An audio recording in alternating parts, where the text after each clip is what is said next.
A lot of noise has been made about Steve Kerr.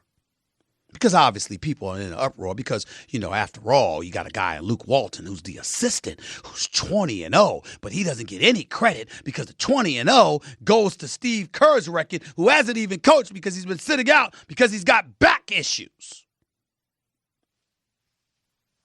Let me say this. I like Steve Kerr. He's a good man. And he did a hell of a job coaching this basketball team last year. I don't know if y'all noticed about Luke Walton. Really good guy. Always aspired to be a coach. And based on what he's been doing this year, he deserves a lot of credit for that. And if the 20-0 record is going to count towards anything, it should count towards Luke Walton because it might facilitate him getting another head coaching job. But you'll have to forgive me if I don't give a damn about either guy's record right now.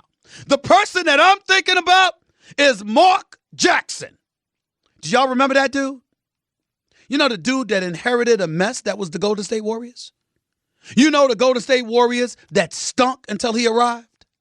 You know the same Golden State Warrior squad that he guided to back-to-back playoff appearances and a 51-win season? You know the same guy that sat up there and took on this team when it was a mess? That guy, who happens to be a well-paid, astute, bona fide, big-time analyst for ESPN and ABC right now. You know that, Mark Jackson? You heard of him? It is amazing to me how everybody is sitting there jockeying for position to give credit to Luke Walton and Steve Kerr when I can make a legitimate argument that neither of them deserve the credit that Mark Jackson deserves for the job that he did prior to all of this stuff being what it is. Ain't it beautiful? You going to try to tell me that Luke Walton got something to do with Steph Curry pulling up from 30? You going to try to tell me that that's play calling when Steph Curry looks at Draymond Green standing to his right, literally dribbles and jukes guys, goes to Draymond Green's left, ignores Draymond Green, boogies on two dudes, goes back to his right, steps back, pulls up a three. Oh, that's great coaching by Luke Walton, ain't it? That's really touching. Really? Really? Do y'all know anything about basketball? Do you have any knowledge about basketball?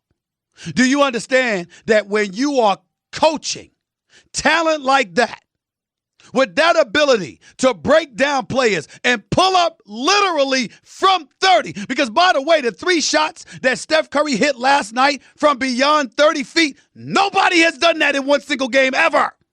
Ever. Ever. But long before Steph Curry was a champion, and Steph Curry was the MVP of this league, and Steph Curry had established himself through the first 20 games of a season as the best player on the planet, there was some dude in Golden State by the name of Mark Jackson that was coaching this brother, helping to guide and tutor him, and more importantly, help compile the bodies around him that assisted in his growth. Did y'all know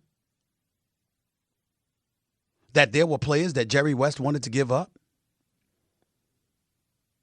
That the Golden State Warriors as an organization wanted to give up that's on this team right now before Mark Jackson stepped in and said, hell no, leave it alone? And by the way, he didn't say hell no because the man doesn't curse. At least not recently. Did you know that? Did you notice that when, the Golden State Warriors were successful and they clinched the crown or whatever, the Western Conference Finals and all of that, did you see Draymond Green come over and hug Mark Jackson? Why do you think he did that? Could it have been because Mark Jackson believed in this unathletic, short, undersized, marginal player coming out of Michigan State who few believed in? Did y'all notice that Draymond Green could very well be runner-up to team MVP honors because the brother's averaging damn near a triple-double. He's leading the team in assists and rebounds. Did you know that? Draymond Green is leading the Golden State Warriors in assists and rebounds. And he's unquestionably their Energizer Bunny. Did you know that?